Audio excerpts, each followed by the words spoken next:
Hi friends, good evening. Kittu Babu ఏమో తెస్తుండే ఏంటిది? సొరకాయ అమ్ముతున్నావా? అమ్మో, ఎంతకు సొరకాయనా? ఎంతకు ఒకటి? ₹1 ఒక తాత ₹1 ఇక్కడ సొరకాయ ఉంటావా?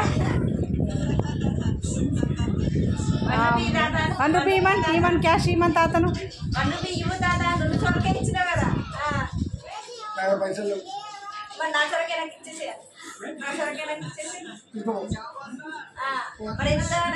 పో మమ్మీకి అమ్ము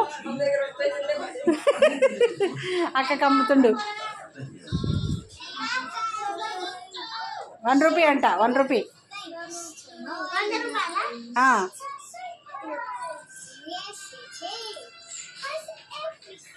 థ్యాంక్ యూ.